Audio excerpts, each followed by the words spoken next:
तो सुशांत, हमारी ऑडियंस को सबसे पहले आप अपने बारे में बताओ, आप क्या करते हो, आपका बैकग्राउंड क्या है, आप इस इंडस्ट्री में कैसे आए। आप शायद सेकंड जनरेशन हो, राइट? जी। तो आपने क्या सोचा था और आप अभी क्या कर रहे हो, काइंड ऑफ ही बताओ आप थोड़ा। देखिए, अभी फिलहाल मैं ऑपरेशंस, परचेज, सेल्स और अभी रिसेंटली डिजिटल मार्केटिंग देखने लग गया हूँ। मेरा बैकग्राउंड जो रहा है वो फाइनेंस में रहा है। उससे पहले मैंने बैचलर्स में इकोनॉमिक ऑनर्स किया है। तो काफी अब्रप्टली मैं आया था, कोई ऐसे प्री प्लान नहीं था कि मैं बिजनेस ही करूंगा। पर्सनली मेरा जॉब करने का मन है, पर ऐसे रहा कि मेरे को लगा बिजनेस की तरफ मैं इतना अट्रैक्ट हो गया। उसके बाद जब मैंने स्टार्ट किया, मैंने जो एक्सप्लोर करते हैं इसको कैसा होगा ये, कभी मैं इतना इन डेप्थ जो अभी फिलहाल हूँ मैं भी इतना इन डेप्थ मैंने कभी भी टच नहीं किया था इसको। ऑन एंड ऑफ लगा रहा था मैं इसमें। अच्छा। तो जब इतना इन डेप्थ में आ गया था तो फिर मेरे को माइंड में खुद ही आइडियाज आने लगे कि यार इसको स्केल किया जा सकता है। एंड ऑलरेडी इसकी जो फाउंडेशन है वो इतनी स्ट्रांग है, तो मेरे को लगा कि इसमें मैं अपने खुद एक्सपेरिमेंट भी करके देख सकता हूँ and it will be a safe thing to do. तो आप फाइनेंस से डायरेक्ट स्टेनलेस स्टील बिजनेस में ये कैसे, मतलब क्या फील हुआ जब आप फर्स्ट डे अपनी चेयर पे बैठे थे? मेरे को कहीं ना नहीं लगा कि यार मैंने कहीं गलत चॉइस नहीं कर ली है। अच्छी फील हुआ आपको? दोनों साइड की, मैंने बिजनेस की ज्वाइन किया और मैंने फाइनेंस की पढ़ा, दोनों गलत चॉइस लेने लगे। अब कैसा फील होता है? अब ठीक लग रहा है, कोई दिक्कत नहीं है। अब कंफर्टेबल अब कंफर्टेबल हूँ अपने चॉइस को हैप्पी हो गए ब्रो आपके। तो मतलब पहले जॉब भी तो करी होगी आपने कोई? हाँ, मैंने as a research analyst job करी थी, वो 6 मंथ्स के लिए किया था। जब दाल बाटे का भाव पता चल गया। हाँ। उस टाइम तो बिजनेस पसंद नहीं आता था, मैंने बोला कि मैं बिजनेस ही करूंगा। तो मैं चलो ठीक है, खाली बैठने से बढ़िया कोई जॉब ही कर लो, पैसा भी आएगा, कुछ नॉलेज तो मिलेगा। तो मेरे को रिसर्च एनालिस्ट की जॉब मिली, गुड़गांव में, घर के पास ही मिली। अच्छा थिंक टाइम था वो। तो 6 मंथ्स बाद जब वो इतना मैंने काम किया वहां पे, मैंने बोला बिजनेस ही अच्छा है। पैसा तो सारा मिल जाएगा पर मेहनत का फल तो मिलेगा आपको पूरा बराबर। तो सुशांत, आप कितने टाइम से हो इस इंडस्ट्री के अंदर? मैं काफी टाइम से हूँ। मैंने स्कूल के टाइम से अपने फादर को देखा है इस बिजनेस में, कैसे वो ग्रो किए हैं और कैसे उन्होंने मैनेज किया है। माइन्यूटली काफी डिटेलिंग मेरे को याद है कि कैसे बात करा करते थे वो क्लाइंट से फोन पे। तो बैचलर्स मैंने स्टार्ट कर दिया था क्योंकि कोविड ईयर था, तो उस टाइम पे मैंने स्टार्ट कर दिया था उनके साथ काम करना। तब से मैं ऑन एंड ऑफ में इसमें रहा हूँ काफी टाइम से, मेरे को इस इंडस्ट्री के बारे में ठीक ठाक पता है। तो शुरू से ही एक तरह से कह सकते हो कि इस इंडस्ट्री आपके खून में है। हाँ, तो मतलब मजा आ रहा है काम करने में? हाँ, काफी मजा आ रहा है काम करने में। अच्छा, मेरे ना कुछ सवाल थे आपके कि मतलब मैं आपसे पूछना चाहता था कि इस इंडस्ट्री में ना बहुत सारे लोग होते हैं, बहुत सारे लोग पूछते हैं, उनके क्वेश्चंस है। तो मैंने कुछ रिसर्च करके आपके लिए कुछ क्वेश्चंस निकाले हैं, तो उसके बारे में डिस्कस करते हैं। बिल्कुल। अच्छा सुशांत, सबसे पहले बताओ कि स्टेनलेस स्टील एक्चुअल में सबसे ज्यादा कहाँ लगता है और किस इंडस्ट्री के लोगों को स्टेनलेस स्टील लेना चाहिए? ठीक है, स्टेनलेस स्टील का ऐसे कोई प्रॉपर एक इंडस्ट्री नहीं है कि जहाँ लगता है, वो कहीं पे भी लग सकता है। बहुत सारी यूसेज है कि ऐसे यूसेज की जब मैं बोलने लग जाऊंगा तो आपको मैं कोई ना कोई पॉइंट मिस ही कर दूंगा। तो जो बेसिक एप्लीकेशन है वो आप देख सकते हैं कि इंडस्ट्रीज कोई भी हो, केमिकल इंडस्ट्री हो, डेयरी प्लांट हो, वेस्ट वाटर मैनेजमेंट हो, जहाँ पे भी आपको स्ट्रेंथ का लॉन्ग टर्म का सोचना है और एप्लीकेशन थोड़ा रिग्रेस है, नॉर्मल भी है, अगर आपका वाटर फ्लो है, कोई एयर फ्लो है, स्टीम फ्लो है, तो वहां पे लगता ही है। आजकल काफी आप देखेंगे कि लोग लॉन्ग टर्म का सोचने लग गए हैं, तो जहाँ पे माइल्ड स्टील या कोई और ऐसा प्रोडक्ट जो कि कोरोड हो जाता था, वहां पे भी अब स्टेनलेस स्टील यूज होने लग गया है, क्योंकि लोग अब लॉन्ग टर्म सोच रहे हैं। और देखिए उनका माइंडसेट ये है कि अगर मैं स्पेंड कर ही रहा हूँ तो फिर अच्छा और स्पेंड करके ऐसी चीज लूँ जो 10-15-20 साल में कोई मेरे को दिक्कत ही ना दे। तो मतलब स्टेनलेस स्टील हर इंडस्ट्री में, हर प्लांट में होना चाहिए?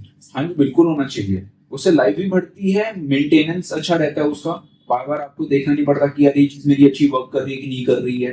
डाउन टाइम आपका चले गया, प्रोडक्शन इश्यूज कोई नहीं आएंगे। अगर आपका डाउन टाइम हो गया तो आपको रिपेयरिंग में आधा टाइम निकल जाएगा आपका, तो उस टाइम आप काम नहीं कर पाएंगे, तो कॉस्ट बढ़ा आपका और क्लाइंट भी शायद लूज कर सकते हैं। अच्छा सुशांत, आप मेरे को बताओ, स्टेनलेस स्टील आपके अकॉर्डिंगली हर इंडस्ट्री में होना चाहिए, चाहे वो डेयरी प्लांट हो या फार्मास्यूटिकल कंपनीज हो, जितने भी बड़े प्लांट है सब में होना चाहिए, राइट? लेकिन मुझे एक चीज बताओ कि असली और नकली, क्योंकि देखो यार इंडिया है, यहाँ नकली चीज सस्ती कह के बेच देते हैं, ठीक है, और पता नहीं 100 चीजें बता देते हैं, इसमें ये है, इसमें वो है, इसमें ये है। तो कैसे पता चले कि एक्चुअल में कौन सा स्टेनलेस स्टील असली है और कौन सा नकली है? देखिए, स्टैंपिंग से काफी बड़ा फर्क पड़ता है। स्टैंपिंग मतलब? स्टैंपिंग देखिए, कोई भी ब्रांडेड प्रोडक्ट होता है तो उसमें मैन्युफैक्चरर अपना स्टैंप लगाता है जरूर से। फॉर एग्जाम्पल अगर JSL लेते हैं तो JSL अपने पाइप पे, शीट पे स्टैंप लगती है उसकी। तो अच्छा। कभी भी आप जाएंगे साइट इंस्पेक्शन करें या आप ऑर्डर करके मंगवाते हैं तो उसको उसको आप इजीली बता सकते हैं कि हाँ ये JSL तो मटेरियल है, उसमें आपको मटेरियल टेस्ट सर्टिफिकेट की तरफ भी नहीं जाना पड़ेगा, वो आपको सामने सामने स्टैम्प दिख जाएगा। पर काफी क्या होता है कि जो हमारे एशियन कंट्रीज हैं बाकी, वो क्या करते हैं, डंपिंग काफी करते हैं इंडिया में। हाँ, इंडिया में क्योंकि डंपिंग इम्पोर्ट होती है ड्यूटीज बाहर ज्यादा होती हैं तो वो इंडिया को यूज करते हैं ऐसे डंपिंग ग्राउंड की तरह। बहुत। तो उनके जो सब स्टैंडर्ड प्रोडक्ट या चीप प्रोडक्ट आते हैं तो उसको लोग क्या करते हैं, उसमें स्टैम्प रिमूव करके वो गलत प्रैक्टिसेस यूज करके उसको ब्रांडेड प्रोडक्ट की तरह दिखा के और उसको बेच देते हैं। तो उसमें मेरे ख्याल से जो यूजर है या परचेजर उसको ध्यान रखना चाहिए और उसको साइट इंस्पेक्शन के लिए जरूर जाना चाहिए, देखने के लिए पता चल जाएगा आपको इजीली कि ये है कि नहीं। अच्छा, लगा लो अब उसे, चलो आपके थ्रू पता चल गया कि उसे साइट विजिट करनी चाहिए पहले तो, हाँ जी। और क्या करना चाहिए उसे? और इसमें एक चीज और ऐड करूंगा मैं कि उसमें मटेरियल टेस्ट सर्टिफिकेट आप जरूर मांगिए उससे। अच्छा, सर्टिफिकेट भी। क्योंकि क्या होता है, जैसे शीट हो गई आपकी, शीट पे हीट नंबर होता है, हीट नंबर से मतलब कि जो प्रोडक्शन में वो शीट बनी है आपकी उसका नंबर होगा बड़ा, ठीक है। तो उसको आप मटेरियल टेस्ट सर्टिफिकेट से मैच कीजिए, उसको वो 100% मैच होना जरूरी है वो। और जो मैन्युफैक्चरर है उसका भी नेम उस मटेरियल टेस्ट सर्टिफिकेट पे होता है। तो ये लगा लो कि क्या नाम है जो आप बता रहे थे कि डंपिंग जो अपने पास आता होगा, डंप आता है, तो वो डंप्स का पता चल जाएगा इसमें कि जो कि एक्चुअल जो रियल रॉ प्रोडक्ट होगा उसमें उसमें फर्क पड़ जाएगा। आपको ये पता चल जाएगा कि वो ऑथेंटिक मटेरियल है कि नहीं है। अच्छा, शायद कुछ ऐसी चटपटी चीज बताओ कि लाइक आपके साथ एक्सपीरियंस हुई हो वो चीज, कि कोई क्लाइंट आया हो, उसके आपने हीरो बन के मदद करी हो, या कोई स्टेनलेस स्टील से रिगार्डिंग कुछ ऐसा बताओ, कोई किस्सा हो आपका। देखिए हाल फिलहाल में मेरे पास एक क्लाइंट आया था, उसने काफी साल पहले अपना प्लांट लगाया था, पर उसको एक चीज रेगुलरली जो उसको इश्यूज आ रहे थे अपने सप्लायर के साथ, वो ये था कि उसको डिलीवरी लेट मिलती थी और क्वालिटी इश्यूज काफी थे। बट एक चीज और शायद उसको बेटर मिलती होगी, वो प्राइस होगा। क्वालिटी खराब थी और टाइमली डिलीवरी नहीं मिल रही थी, तो कहीं ना कहीं तो विन हो गई, तो वो प्राइस में होगा। अच्छा, उसने चेक नहीं कराया होगा ना, जैसे हाँ, आपने चेक बताया नहीं था। किया होगा उसने। देखिए प्राइस एक ऐसी चीज है कि आप कम मिलता है तो आप फटाफट अट्रैक्ट हो जाते हैं, वो आप क्वालिटी पे उतना देखते नहीं है। स्टेनलेस स्टील में काफी ज्यादा प्राइस एंड क्वालिटी को लेके काफी ज्यादा कॉन्फ्लिक्ट रहता है ये। तो उसने वो चेक नहीं कराया था, उसने नया प्लांट लगाना था, तो उसने मुझसे आके रॉ मटेरियल्स के रिगार्डिंग डिस्कशन की और ये वाला पॉइंट उसने उठाया। तो मैंने उसको हाथों हाथ उसकी हेल्प करी, उसको बताया कि क्या क्या मटेरियल हम रखते हैं, उसको साइट इंस्पेक्शन भी करा दे, क्योंकि मैं ऑफिस में ही था उस टाइम पे। तो उसने साइट इंस्पेक्शन करवाया, उसको दिखाया कि एमटीसी कैसे दिखती है, जो कि उसने कभी मेरे ख्याल से देखी नहीं थी। तो मैंने उसको बताया कि ये भी हम आपको प्रोवाइड करते हैं, जो भी हम मटेरियल परचेज करते हैं उसको आगे सेल करने टाइम हम उसको मटेरियल एमटीसी प्रोवाइड करते हैं साथ साथ। और साइट इंस्पेक्शन वो कस्टमर की सेटिस्फेक्शन के लिए देते हैं उसको, क्योंकि ऑलरेडी गलत क्वालिटी का मिल रखा था। तो मैंने सोचा कि उसको दिखाऊं कि अच्छी क्वालिटी का मटेरियल कैसे दिखता है, अच्छा, जिससे वो आगे भी अगर किसी और से ले तो कम से कम डिफरेंशिएट तो कर पाए कि क्या क्वालिटी का मटेरियल लेना चाहिए उसको।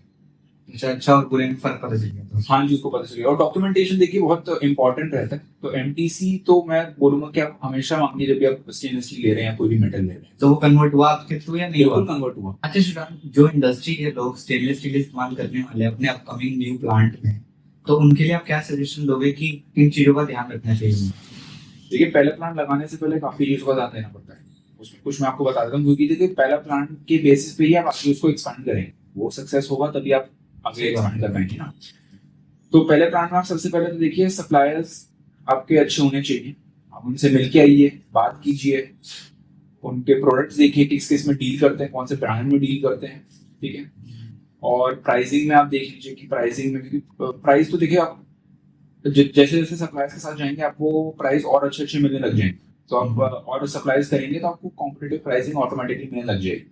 मेन क्वालिटी की बात आती है तो आप साइट इंस्पेक्शन करेंगे तो उसमें आपको क्लियर हो जाएगा कि कैसी क्वालिटी का मटेरियल है, उसमें आपके सप्लाई से फिल्टर होने लगे। इन दो चीजों का ध्यान दीजिए। और अवेलेबिलिटी एक चीज हो जाती है कि सर डिले ना हो, क्योंकि प्लांट में ऐसा होता है कोई कोई मटेरियल काफी इमीडिएट रिक्वायर्ड होता है, तो उसमें अगर सामने वाले सप्लायर हफ्ता 10 दिन या 15 दिन ले ले तो उसमें आपका काम काफी हैम्पर हो जाता है, ठीक है। तो वो चीज ना हो, वो आप देखिए कि किस सप्लायर को आप ऑर्डर दे रहे हैं। तो ये दो तीन चीजें हैं, दो फैक्टर्स हैं, हम ध्यान रखिए। फिर अच्छा सुजान, जैसे आप ऑलरेडी सेकंड जनरेशन भी हो, शुरू से अपने फादर को ऑब्जर्व भी करा होगा, आज आप डायरेक्टर भी हो स्टेनलेस स्टील इंडस्ट्री के अंदर भी, और काफी मतलब अच्छे टाइम से आप काम भी कर रहे हो, और जितने क्लाइंट से आपने बात करी होगी अभी तक, तो आपको क्या लगता है कि लोगों के दिमाग में कैसे कैसे सवाल लेके आपके पास आते हैं, क्या मिथ होते हैं उनके दिमाग में जिनको आप क्लियर करते हो तो वो कहते हैं हाँ ये तो दिमाग में बस एक सवाल ही था? ये काफी मेरे ख्याल से टेक्निकली इंडिया में काफी लैक है स्टेनलेस स्टील को लेके। तो उनको टेक्निकल डिटेल्स उतना पता नहीं होता। मेरी भी अभी भी फिलहाल चल रही है टेक्निकल। देखिए कितना भी आप पढ़ते रहिए, टेक्निकल में आपको हमेशा अपग्रेडेशन की जरूरत पड़ती रहेगी, क्योंकि स्टेनलेस स्टील में काफी ज्यादा टेक्निकल डिटेल्स मैटर करती हैं। तो जितना मैंने देखा है कि टेक्निकल डिटेल्स हमें परचेजर को नहीं पता होती हैं, तो उनको ये चीजें काफी काफी अजीब अजीब से सवाल भी मैंने देखे कि मैंने 304 लिया था, उसमें मॉलिटाइनम नहीं निकला, या ये नहीं, उसने ऐसा नहीं किया, या ये सॉफ्ट मटेरियल है। तो उनको ये पता नहीं होता कि 304 तो हार्ड मटेरियल है, सॉफ्ट नहीं होता है। तो ये यूसेज के बाद उनको पता चलता है ये तो हार्ड निकला, हमें चाहिए कुछ और था, हमने ग्रेड कुछ और पिक कर लिया, फिर अब उसकी एप्लीकेशन में दिक्कत आने लग गई। अब वो जो उन्होंने मटेरियल है वो तो वेस्ट हो गया, क्योंकि जो चाहिए था वो तो मिला नहीं। और वो वाला अगर आपने उसमें कुछ ट्रीटमेंट कर दिया तो सप्लायर भी वापस नहीं लेगा, तो एक तरह से वेस्टेज हो गया, फिर डबल कॉस्ट नहीं होगी। तो मेरे ख्याल से टेक्निकल डिटेल्स वाली जो फैक्टर है वो काफी बड़ा है। अगर उसको ठीक कर दिया जाए तो काफी सारी प्रॉब्लम सॉल्व हो सकती है। मतलब लोगों को टेक्निकली पता होना चाहिए व्हाट दे एक्चुअली रिक्वायर्ड। हाँ, ये काफी ज्यादा बड़ा फैक्टर है। अच्छा सुशांत, अगर जैसे कोई अपना डेयरी प्लांट ओपन कर रहा हो या कोई भी अपना प्लांट ओपन कर रहा हो, तो आप उसे क्या सजेशन देना चाहोगे? जैसे मैंने पहले बोला, क्वालिटी एक बड़ा फैक्टर है, क्वालिटी देखना बहुत इंपॉर्टेंट है। तो उसको देखते हुए ही आप अपना प्लांट या डेयरी प्लांट या जो भी आप इंडस्ट्री सेटअप कर रहे हैं जिसमें स्टेनलेस स्टील लगा है, उसको देख के ही करिए, तो लॉन्ग टर्म सोच पाएंगे एंड अच्छा कर पाएंगे। अच्छा सुशांत, हम ये बताओ कि कोई हमसे अगर प्रोडक्ट परचेज करे, स्टेनलेस स्टील हमारा लेता है, तो ऐसे क्या 3 फैक्टर है जो हम उसे दे रहे हैं, मतलब उसका व्हाई दे चूज, इसका कॉन्सेप्ट क्लियर हो गया तो? लेकिन 3 बड़े फैक्टर्स जो हम फुलफिल करते हैं क्लाइंट के लिए, वो है एक टाइमली डिलीवरी हो जाता है, क्वालिटी एंड प्राइस। और एक चीज में जो ऐड करूंगा वो है गुडविल। जो इतने साल 40-45 ईयर्स जो गुडविल हम कैरी कर रहे हैं, तो ये बहुत बड़ा फैक्टर है। मैंने काफी देखा इंडस्ट्रीज में लोग काफी रूड होते हैं, अच्छे से बात नहीं करते, आपसे आपके क्वेरीज को अच्छे से सॉल्व नहीं करेंगे। तो उनसे बात करके आपको ऐसा लगेगा कि यार बंदा ही अच्छा नहीं है, तो यार इससे डील करने में मजा नहीं आएगा। एक होता है कि स्मूथ डीलिंग होती है, बंदा आपसे बात करे, आपकी क्वेरीज को सॉल्व करे, आपसे एंड तक जब तक आपका मटेरियल डिलीवर ना हो आपसे कांटेक्ट में रहे कि हाँ ये डिले है, ये प्राइस है, अब निकल रहा है मटेरियल, सारी चीजों में आपको अपडेट दे। तो ये चीज आप एक्सपेक्ट करते हो सप्लायर की तरफ, जो हम प्रोवाइड करते हैं। हमारी पूरी टीम है जो काफी डेडिकेटेडली वर्क करती है क्लाइंट्स के लिए, और उनको उनकी जो नीड है सारी सेटिस्फाई करती है। जो भी उनको चाहिए मटेरियल सब उनको मिलता है, एंड एंड तक जब तक उनका मटेरियल उनके गोडाउन में या उनके जहाँ पे डिलीवरी एड्रेस वहां तक नहीं पहुंचता, तब तक हम उनके साथ। अच्छा सुशांत, मुझे ये बताओ कि अगर मेरे पास कोई न्यू क्लाइंट आता है, तो मैं उसे डील करने के लिए सबसे पहले क्या क्या स्टेप्स उसे देता हूँ? क्योंकि पहले उसकी जो रिक्वायरमेंट आती है उसको डिटेल में डिस्कस किया जाता है। पहले तो क्या क्या मटेरियल है, क्या ग्रेड है, और हमारे पास क्या अवेलेबिलिटी, उससे चेक किया जाता है। फिर उसके बाद जो भी अगर वो ऑफिस में आए तो उसको सैटिस्फैक्शन इमीडिएटली करा देते हैं, जिससे उसको सेटिस्फाई हो जाए कि मटेरियल जो होगा वो इसी क्वालिटी का होगा, यही से मटेरियल मिलेगा। तो अपने साथ वो अगर टेक्निकल बंदा लेके आता है तो वो भी सामने सामने देख लेता है कि हाँ यार ये हमारी जो यूसेज है उस हिसाब से ये एकदम बढ़िया मटेरियल है।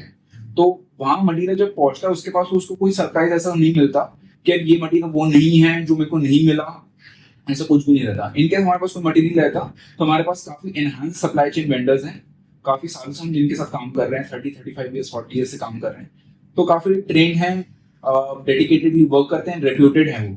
तो उनके साथ हम काम करते हैं, उनसे हम मटेरियल प्रोक्योर करते हैं, एंड मैन्युफैक्चरर्स भी हैं हमारे काफी, उनके साथ हमारी डीलरशिप कॉन्ट्रैक्ट्स हैं, तो उनको भी हम कॉन्टैक्ट करते हैं। जो भी बेस्ट प्राइस हमें प्रोवाइड करता है उनसे प्रोक्योर करके आगे हम इंडस्ट्रीज को सप्लाई करते हैं।